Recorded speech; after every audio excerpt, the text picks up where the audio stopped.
So he will have understood from some of what I was saying that a lot of my work right now is trying to find the edges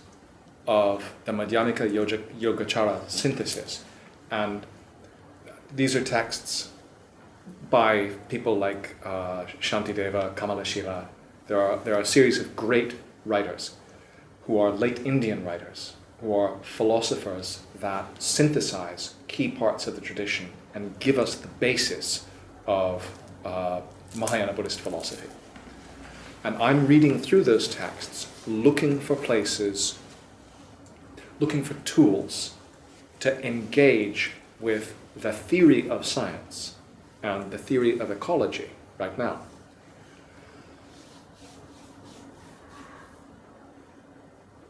I think there are probably also very good texts by Jangom Mipam, but I don't know what texts there are. And if he might suggest either Sanskrit works that I haven't looked at, or texts by Longchenpa or Mipam or another key figure that I could use to help keep working on this question of how Buddhism and science, especially Buddhism and ecology, meet each other, not just as meaning to do the right thing, but as serious disciplines in conversation with each other. I'd be very grateful for recommendations of texts. 可能我看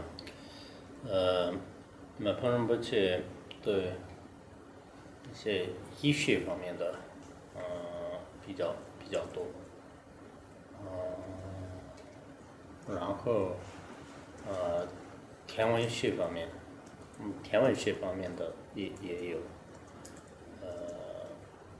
还有呢就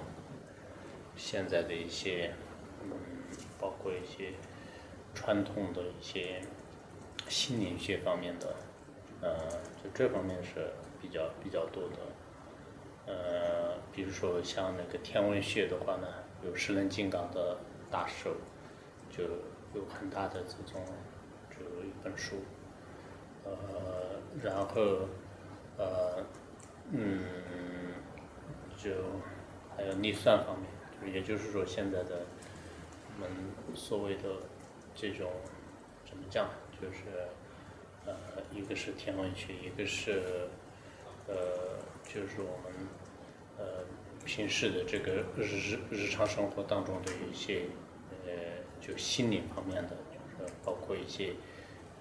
现在的这个就管理学吧，就我们就马旁仁波切有个叫亚波罗基丹教，就是那个是可以说跟现在的一些这个国王的这个怎么样执政，就是它可以涉及到如何赚钱，